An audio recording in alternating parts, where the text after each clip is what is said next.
Hello friends, welcome to our channel analytical hub. आज हम अपने चैनल पे इनोलेट केमिस्ट्री के बारे में स्टार्ट करेंगे। देखिए, ये जो टॉपिक है ये GATE, NET as well as MSc entrance exam और आईआईटी जैम के पॉइंट ऑफ व्यू से बहुत ही ज़्यादा इंपॉर्टेंट है। ये बात तो आप ध्यान ही रख लीजिए, क्योंकि यही अगर आपने समझ लिया तो आपको काफ़ी सारी नेम रिएक्शन में पढ़ने में आसानी हो जाएगी। किस तरह की नेम रिएक्शन की बात कर रहा हूँ मैं? जैसे कि एल्डोल है, पर्किन रिएक्शन है, मैनिच है, ठीक, स्टॉर्क इनामाइन है, ठीक, और क्लेजन है, रॉबिन्सन रिंग एन्यूलेशन है,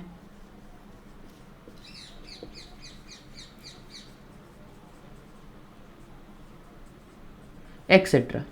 काफ़ी सारी रिएक्शन है जिसके अंदर जब तक आप इनोलेट केमिस्ट्री ना पढ़ ले तो आपको इन सारे टॉपिक्स में दिक्कत आनी ही है कि कैसे प्रोडक्ट बना, कैसे रिएक्शन हुई, कहाँ एरो का जाना हुआ, ये सब आपको सीखना है। तो आपको सबसे पहले इनोलेट केमिस्ट्री के बारे में पढ़ना होगा, ठीक है। चलिए स्टार्ट करते हैं हम इनोलेट केमिस्ट्री को। देखिए, इस आज के टॉपिक में या आज के लेक्चर में हम इनोलेट केमिस्ट्री के बारे में पढ़ेंगे क्या।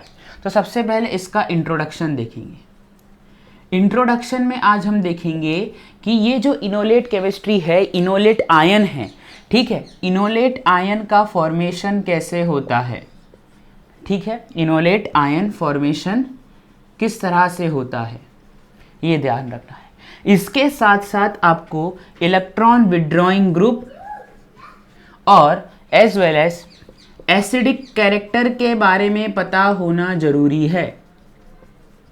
ये बहुत ज़्यादा आपको ध्यान रखना है। तो मैंने ये कहा कि आज हम इंट्रोडक्शन में इनोलेट आयन का फॉर्मेशन पढ़ेंगे कि ये बनते किससे है, और हमें इस टॉपिक को स्टार्ट करने से पहले इलेक्ट्रॉन विड्रॉइंग ग्रुप के बारे में पता होना चाहिए और एसिडिक कैरेक्टर के बारे में पता होना चाहिए, तभी आपको इनोलेट केमिस्ट्री समझेगा। और ये समझने के बाद हम डायरेक्ट फिर चलेंगे नेम रिएक्शंस की ओर, जिसके बारे में मैंने अभी पहले लिखा था। चलिए अब हम स्टार्ट करेंगे इनोलेट केमिस्ट्री की डेफिनेशन से कि ये इनोलेट केमिस्ट्री होता क्या है। तो देखिए, ऐसे कार्बोनाइल कंपाउंड जिनके पास अल्फा एच हो, ऐसे कार्बोनाइल कंपाउंड जिनके पास अल्फा एच हो, जब उनकी हम एसिड और बेस कैटेलाइज्ड रिएक्शन करवाए, जब ऐसे कार्बोनाइल कंपाउंड जिनके पास अल्फा एच हो, उनकी अगर हम एसिड और बेस कैटेलाइज्ड रिएक्शन कराए, एसिड और बेस कैटेलाइज्ड रिएक्शन करा दे, तो हमें मिलेंगे इनोलेट्स, ठीक। मैंने ये कहा कि ऐसे कार्बोनाइल कंपाउंड जो अल्फा एच रखते हो और इन अल्फा एच रखने वाले कार्बोनाइल कंपाउंड की एसिड और बेस कैटेलाइज्ड रिएक्शन हो जाए तो वो इनोलेट आयंस बनाते हैं, ठीक। ये ध्यान रखेंगे। अब इनोलेट आयन के बनने में, इनोलेट आयन के बनने में किसका सबसे ज्यादा रोल होता है? तो टॉटोमेरिज्म का सबसे ज्यादा रोल होता है, ये ध्यान रखेंगे।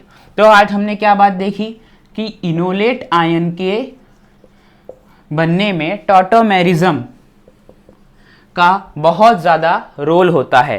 जब तक आपको टॉटोमेरिज्म नहीं पता होगा, आप इनोलेट आयन बना ही नहीं पाएंगे, या आपको पता ही नहीं चल पाएगा कि कब इनोलेट आयन बन गया।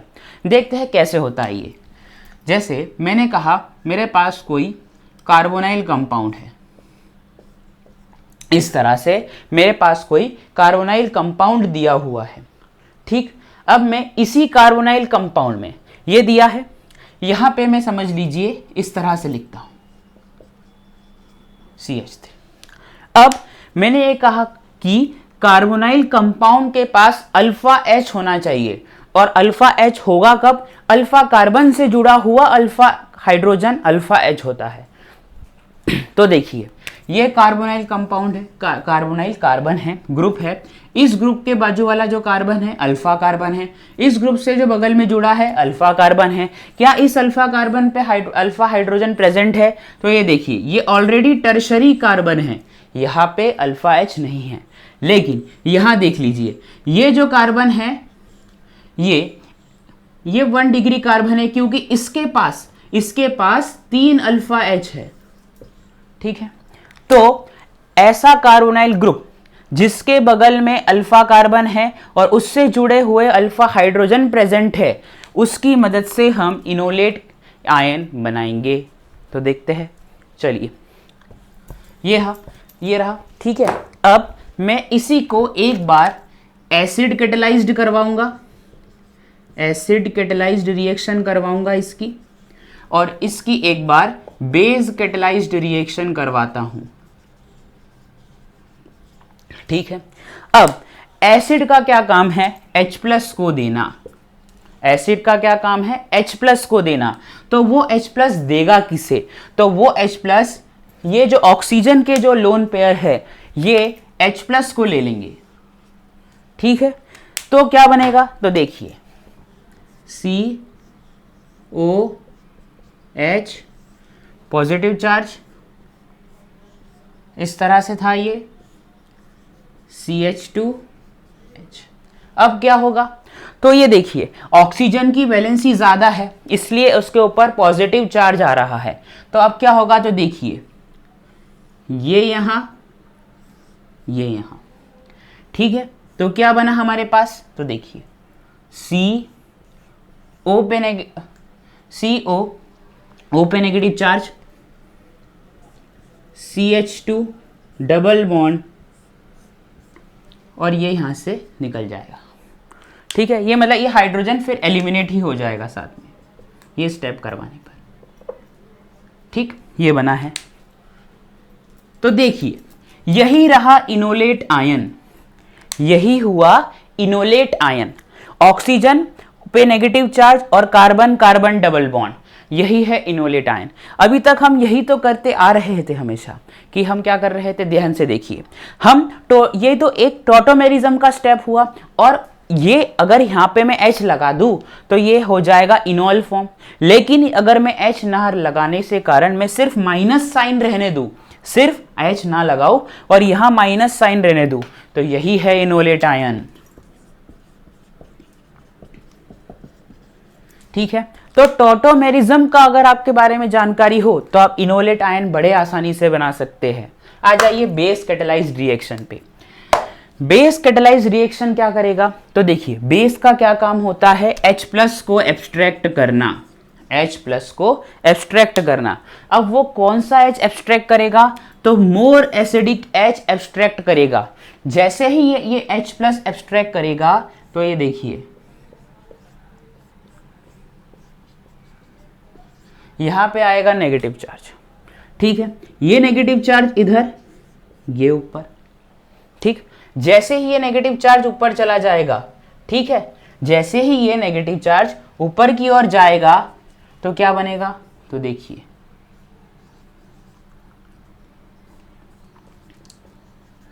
इनोलेट आयन बन गए। ध्यान से देखिए इसे भी।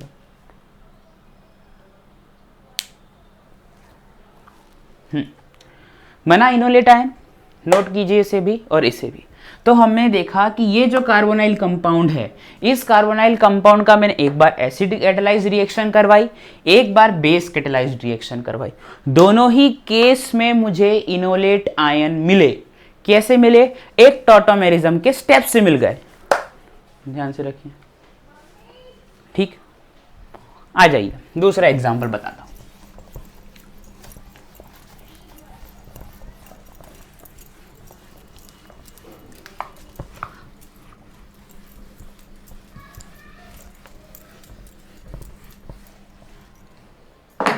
अब क्या देखा हमने कि अल्फा हाइड्रोजन होगा तो इनोलेट फॉर्मेशन इजीली हो जाता है।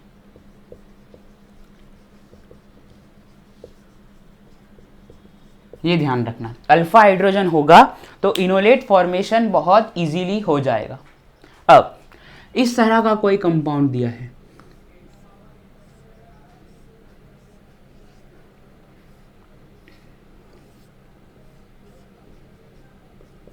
मैंने H को हाईलाइट किया है क्योंकि मुझे बताना है कि यहाँ पे H है प्रेजेंट। देखिए, अब मुझे इनोलेट आयन बनाना है, तो आप क्या करेंगे, कोई भी एक H निकाल लीजिए, कोई भी एक ऑक्सीजन पे नेगेटिव चार्ज ले आइए, यानी यहां मैंने बेस कैटेलाइज रिएक्शन करवाई। जैसे ही बेस कैटेलाइज रिएक्शन करवाऊंगा, एक हाइड्रोजन तो चला जाएगा और एक रह जाएगा, ये यहां पे, ये यहां पे।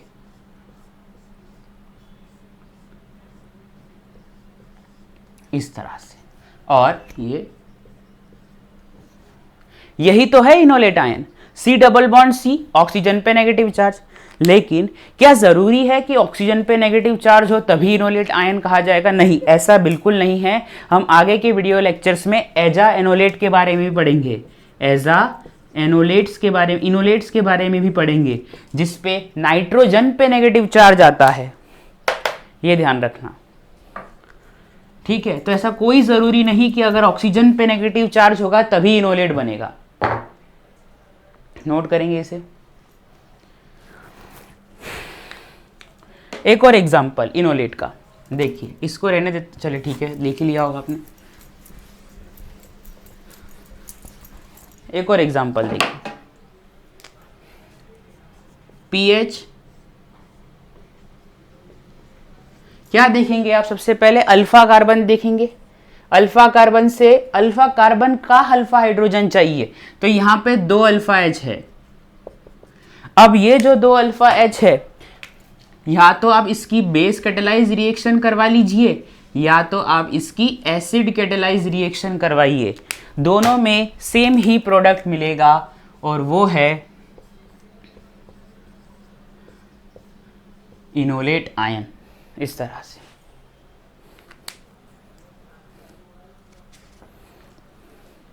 अब एक और बात, 3 टर्म आती है आपके पास। एक होता है इनोलाइजेबल कीटोन,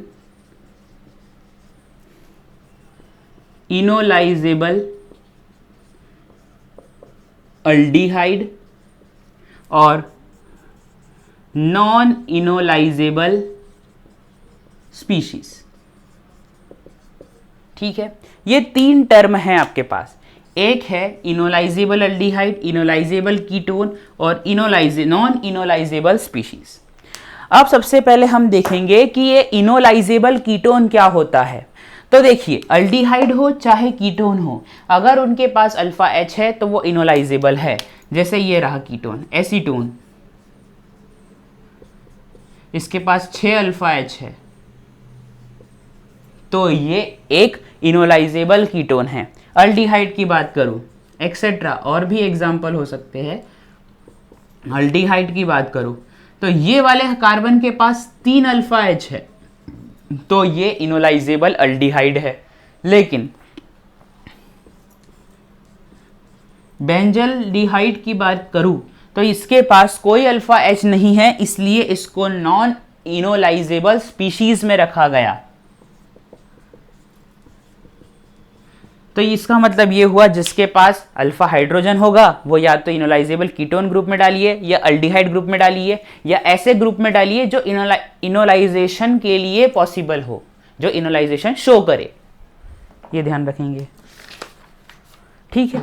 तो क्या हमारा इनोलाइजेशन सिर्फ कार्बोनाइल में सिर्फ अल्डिहाइड और कीटोन तक ही रह जाएगा, सीमित है? ऐसा बिल्कुल नहीं है। कीटोन और अल्डिहाइड के अलावा एस्टर्स, अमाइंस, एस्टर्स, इमीन्स, एसिड्स और बहुत सारे ऐसे कंपाउंड है जिसे मैं आपको बताता हूँ। 1 मिनट रुकिए। जैसे है देखिए, एसिड, एस्टर, अमाइड और इमीन्स, ये भी आपको इनोलाइजेशन रिएक्शन शो करेंगे। देखते हैं बारी बारी। मैंने आपको डेफिनेशन में ही कहा था कि ऐसे कार्बोनाइल कंपाउंड जिसके पास अल्फा H हो वो इनोलाइजेशन शो करते हैं, ठीक। ये तो मैंने आपको कहा ही था।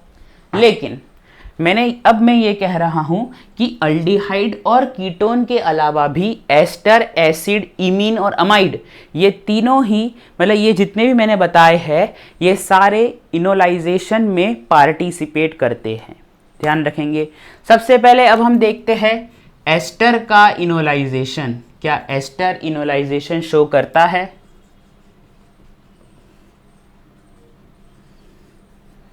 सबसे पहले हम ये देखेंगे। चलिए,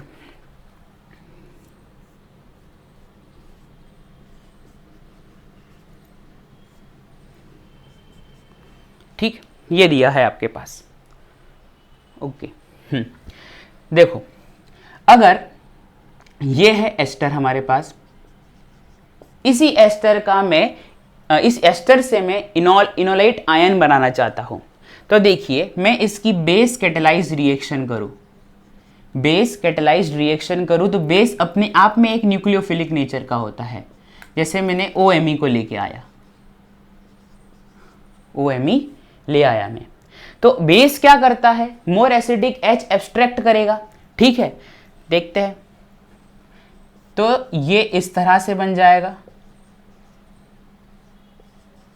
अगर ये वाले बेस ने इस H को पकड़ लिया, ठीक है, तो MeOH बाहर तो आना ही है, और यहां पे नेगेटिव चार्ज आने के बाद ये यहां, ये ऊपर, तो ये बन जाएगा। देखिए किस तरह से मैंने ये कहा कि जब ये बेस इस पे अटैक करेगा, हाइड्रोजन को ले जाएगा, तो हमारे पास क्या बनेगा, CH2 नेगेटिव।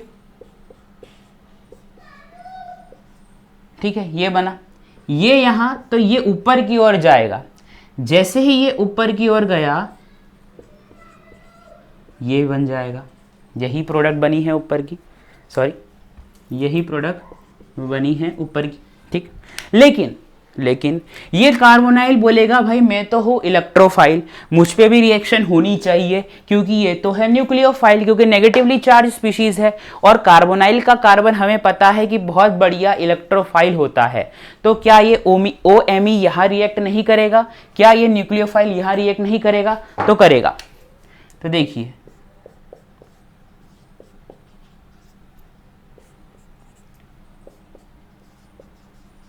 वापस मैं इसी की रिएक्शन करवा रहा हूं। आई होप आपने इसको नोट कर लिया होगा।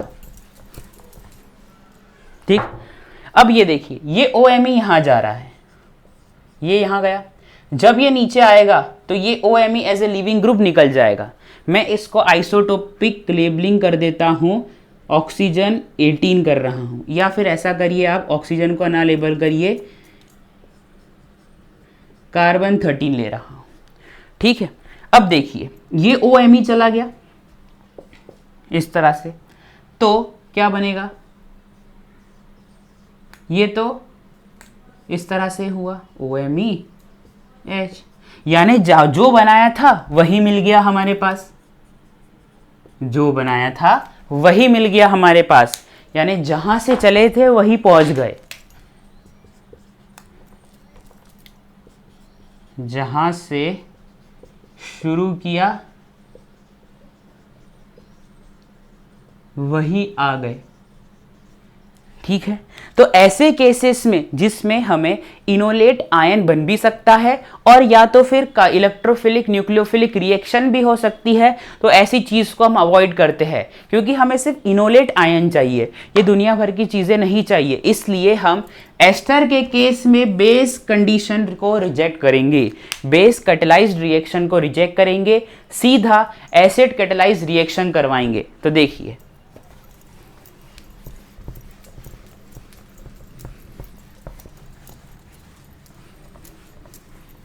और अगर आपको बेस कैटेलाइज रिएक्शन करवानी भी है एस्टर के अंदर, और अगर आपको बेस कैटेलाइज रिएक्शन भी करवानी है एसिड के अंदर, तो आप नॉन न्यूक्लियोफिलिक बेस को यूज करेंगे। अभी मैं बताता हूं उसके बारे में। सबसे पहले आप एस्टर के बारे में देखेंगे, अब वो है एसिड कैटेलाइज रिएक्शन में।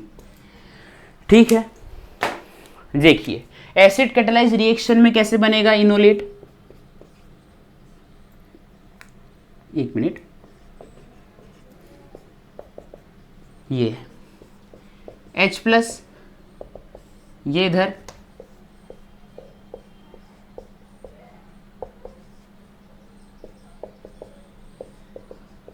ये बना। ठीक, अब क्या होगा, यहां पे ये जो हाइड्रोजन है, ये यहां, ये ऊपर,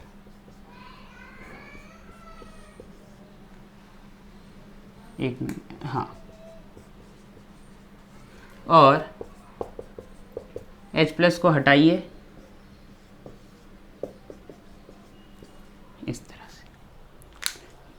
बन गया आपका इनोलेट। तो एस्टर से भी इनोलेट बनना पॉसिबल है, लेकिन एसिड कैटेलाइज रिएक्शन को प्रेफर करेंगे। लेकिन मुझे तो बेस में ही बनाना है, बेस कैटेलाइज रिएक्शन में ही बनाना है, तो मैं किस तरह का बेस यूज करूं कि मुझे एस्टर इनोलाइजेशन हो और बेसिक कंडीशन में हो। तो आप नॉन न्यूक्लियोफिलिक बेस का यूज करेंगे। अब ये नॉन न्यूक्लियोफिलिक बेस क्या होते हैं? तो ऐसे बेस जो बल्की नेचर के हो, ऐसे बेस जो बल्की नेचर के हो वो है non nucleophilic base, non nucleophilic base. ठीक है, नॉन न्यूक्लियोफिलिक बेस के बारे में बात करते हैं। तो ऐसे बेस जो बल्की नेचर के ना हो, जो बल्की नेचर के, बल्की बेसिस कहते हैं हम इसे, बल्की बेसिस। एग्जाम्पल क्या है? LDA, लिथियम डाई आइसोप्रोपिल अमीन।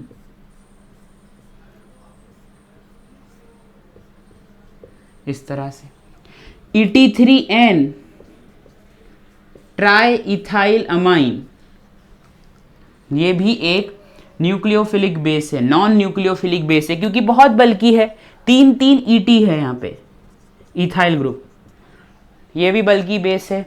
एक आता है ह्यूनिज बेस, स्पेलिंग देख लीजिएगा। ये बेस आपको शेपाइरो रिएक्शन में मिलेगा, शेपाइरो रिएक्शन में बहुत यूज होता है ये बेस। ठीक, और भी आपके पास बेस होते हैं, जैसे आप यूज कर सकते हैं 2,6 ट्राइपिरिडिन, ऐसे बहुत सारे बेस हो सकते हैं एक्सेट्रा, पर जनरली हम LDA ET3N से ही काम चला लेंगे अपना। ठीक है, तो अगर आपको एस्टर का इनोलाइजेशन करवाना है, वो भी बेसिक कंडीशन में, तो आप बल्की बेसिस के यूज करेंगे, बल्की बेसिस को यूज करेंगे। अब मैं बल्की बेस को भी यूज करके बताता हूं कि ये किस तरह से होगा। देखिए, तो सबसे पहले अपने पास आता है एक कंपाउंड जो है ये मैं एस्टर बना रहा हूं, 1 मिनट।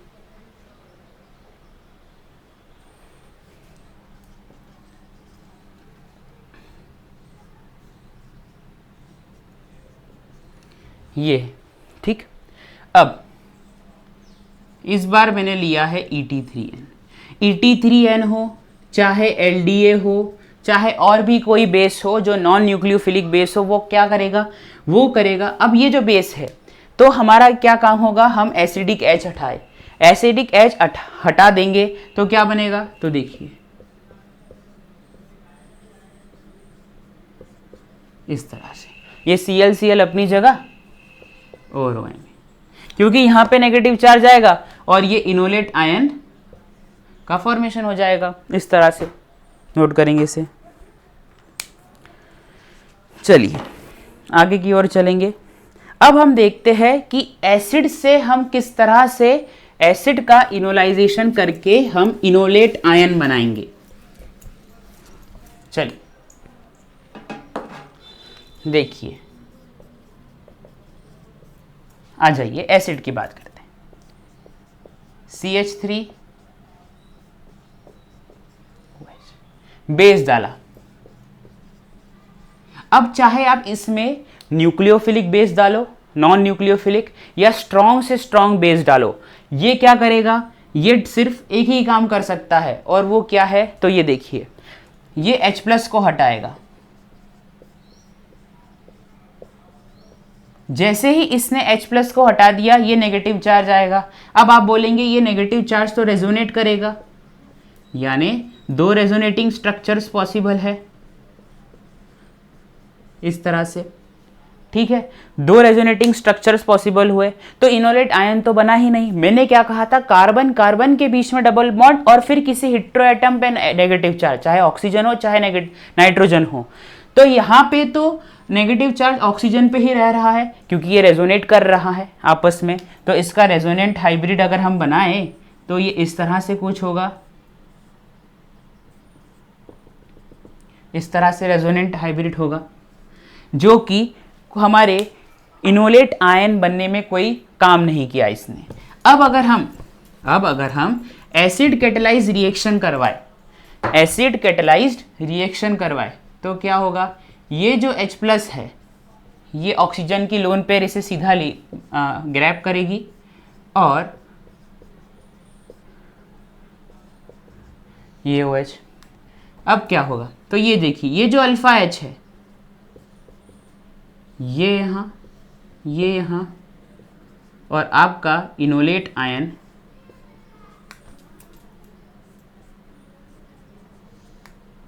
रेडी इस तरह से। तो एसिड में इनोलेट आयन इस तरह से बनता है। बेस कैटेलाइज रिएक्शन एसिड में होती ही नहीं है, चाहे आप कोई भी बेस ले आइए। आ जाइए, अब हम देखते हैं एमाइड्स के अंदर और इमीन्स के अंदर इनोलाइजेशन को। सबसे पहले अमाइड की बात करते हैं।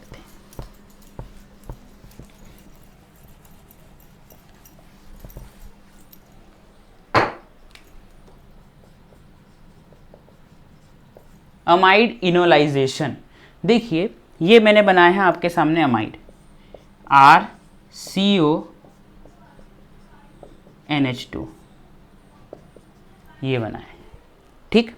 अब बेस कैटेलाइज रिएक्शन करवानी है, एसिड कैटेलाइज रिएक्शन करवानी है। बेस कैटेलाइज्ड रिएक्शन करवाओ तो क्या बनेगा, यहाँ से H निकल जाएगा, यहाँ नेगेटिव चार्ज आएगा, ये इधर ये ऊपर, यानी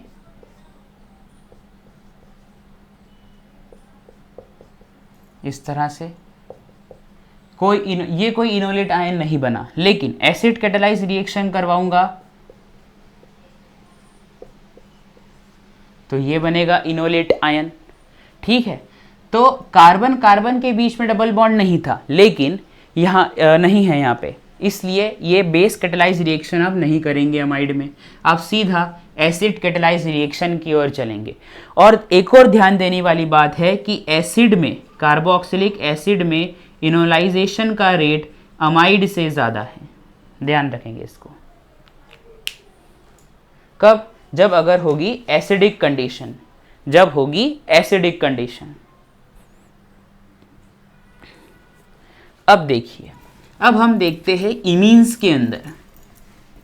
के अंदर इनोलाइजेशन रिएक्शन को। देखिए आपको अगर डायरेक्टली एग्जामिनर आपको इमीन दे भी सकता है और बनवा भी सकता है। मेरा कहने का मतलब है ये दिया है आपको और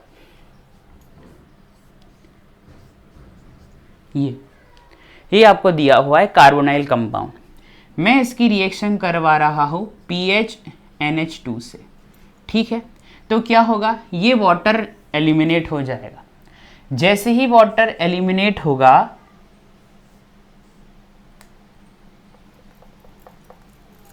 क्या बनेगा,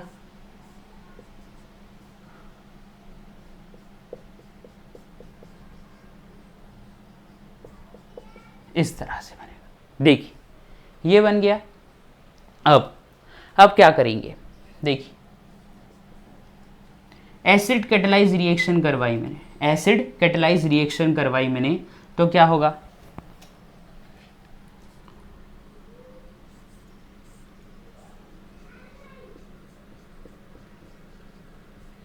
और यहाँ पे ये जो हाइड्रोजन लगा था, यह नेगेटिव चार्ज, ये ऊपर, ठीक है। जैसे ही ये ऊपर की ओर जाएगा तो यहाँ पे क्या बन जाएगा वो देखेंगे। अब आप देखिए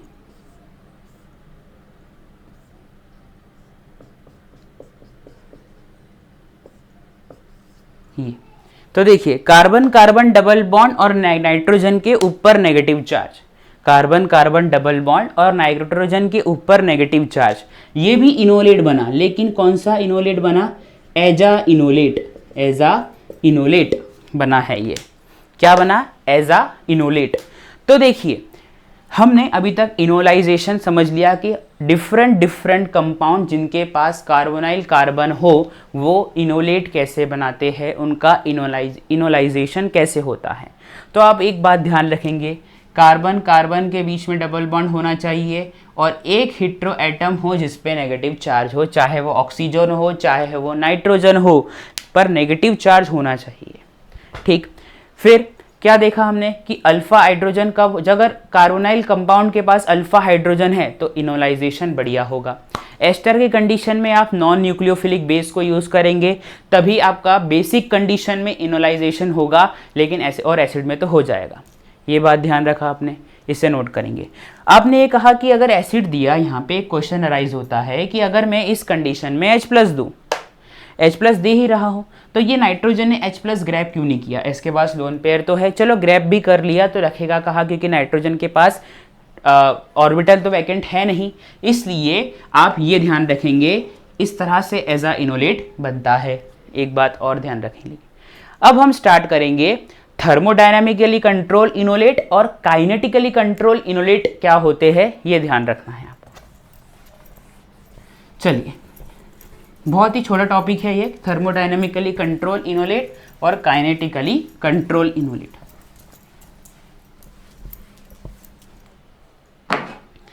आपको दिया है यहां पे इस तरह का कोई कार्बोनाइल कंपाउंड जिसके ऊपर एक अल्काइल ग्रुप लगा है, ठीक है। अब इनोलेट बनाने के लिए हम क्या देखते हैं? Alpha hydrogen. ये रहे अल्फा हाइड्रोजन, ये है अल्फा हाइड्रोजन। दो तरह के अल्फा हाइड्रोजन हैं यहां पे, ठीक है। अब हमें क्या करना है, अगर एक बार इसे आप स्ट्रॉन्ग बेस दीजिए, स्ट्रॉन्ग बेस दिया, LDA एग्जाम्पल, LDA दिया, स्ट्रॉन्ग बेस दिया और वो है LDA, -78 degree centigrade THF condition है, ये दिया है मैंने। तो ये क्या करेगा? स्ट्रॉन्ग बेस और सबसे पहले ये कैसा बेस है? बल्की बेस है, नॉन न्यूक्लियोफिलिक बेस है। तो इस कंडीशन में आप ध्यान रखेंगे कि जो हाइड्रोजन होगा वो लेस क्राउडी साइड से निकलेगा। क्यों निकलेगा? तो देखिए, LDA है डाई आइसोप्रोपिल अमीन, ठीक, ये है डाई आइसोप्रोपाइल अमाइन, ठीक है, लिथियम डाई आइसोप्रोपाइल अमाइन। ये अपने आप में ही इतना बल्कि है कि अगर इसे हाइड्रोजन निकालना होगा तो ये बल्कि के पास थोड़ी ना जाएगा, ये ऐसी जगह जाएगा जहां पे बल्कीनेस कम है। देखिए इस तरह से है, ये यहां डबल बॉन्ड लगा है। देखिए 6 मेंबर्ड साइक्लिक रिंग को समझने के लिए आप सबसे पहले बोर्ड फॉर्म ही बना लीजिए, ठीक है। इस बोर्ड फॉर्म, ये एक मिनट रुकिए, हाँ, यहाँ पे कोई OH, जैसे समझ लीजिए यहाँ डबल बॉन्ड O जुड़ा है, ठीक है, और उस डबल बॉन्ड के बगल में एक R जुड़ा है और एक H जुड़ा है, R है और H है, और बस इतना ही है। अगर मैं LDA का अटैक करवाना चाहूँ, अगर मैं LDA का अटैक करवाऊँ तो कहाँ से करवाऊँगा? जहाँ पे उस एसिडिक H को पकड़ूंगा, क्योंकि इसके बगल में भी ये अल्फा कार्बन है और इसके बगल में भी ये अल्फा कार्बन है, ठीक है। तो ये LDA अपने आप में ही इतना बल्कि है कि ये इस जगह से हाइड्रोजन निकालेगा जहां पे बल्कीनेस कम हो गई, क्योंकि देखिए यहाँ पे बल्कीनेस ज़्यादा है, यहाँ पे बल्कीनेस ज़्यादा है क्योंकि R ग्रुप लगा हुआ है, मिथाइल ग्रुप, ठीक है। लेकिन यहाँ देखिए, यहाँ बल्कीनेस बिल्कुल ही नहीं है क्योंकि यहाँ पे सिर्फ हाइड्रोजन है। तो ये बल्कि है, तो उसको जाने के लिए, हाइड्रोजन निकालने के लिए भी तो स्पेस चाहिए, इसलिए आप इसको LDA का यूज़ क्या कहाँ से करवाएंगे? आप करवाएंगे लेस बल्कि साइड से H निकलवाएंगे, और जैसे ही आप लेस बल्कि साइड से H निकालेंगे आपको इनोलेट आयन इस तरह से मिलेगा। इसे नोट करें। अब देखिए और बातें इसके बारे में, ये इसके बारे में ही देखिए। अब अगर कहाँ से H निकाला हमने LDA के केस में? नॉन बल्की साइड से या लेस बल्की साइड से।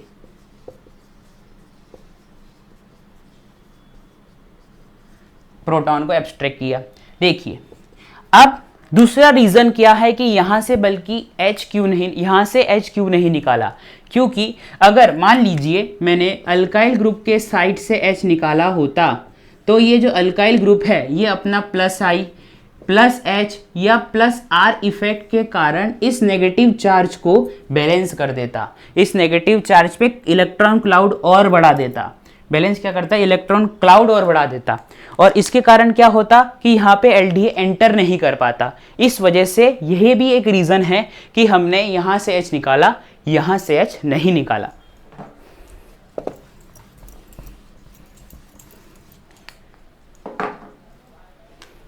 ठीक है, तो due two plus are effect HB becomes less acidic। ठीक है, HB become less acidic, ये ध्यान रखेंगे आपको, क्योंकि ये नोट करेंगे। और ये जो प्रोडक्ट बना है, ये बना है kinetically controlled product, KCP, kinetically controlled product. और एक बार ये जो प्रोडक्ट बन गया तो वापस रिएजेंट नहीं बन सकता, यानी ये एक वन डायरेक्शन रिएक्शन है, वन डायरेक्शन रिएक्शन है। नोट करेंगे इसे भी आप। ठीक है, अब यहां पे आ जाइए। अब इस बार मैं ले रहा हूं थोड़ा वीक बेस। वीक बेस, जैसे मैंने वीक बेस में लिया फर्स्ट ET3N, वीक बेस में ले रहा हूं ET3N, वन क्या, सिर्फ ET3N ले रहा हूं। ये वीक बेस है एज कंपेयर टू LDA, ध्यान रखेंगे इस बात को। ठीक है, ये वीक बेस है। अब इस वीक बेस का क्या काम है? वीक बेस है तो वीक एसिडिक H को जाएगा, वीक एसिडिक H को बाहर निकालेगा। तो वीक एसिडिक H को बाहर निकालेगा तो किस तरह से बनेगा प्रोडक्ट? तो देखिए,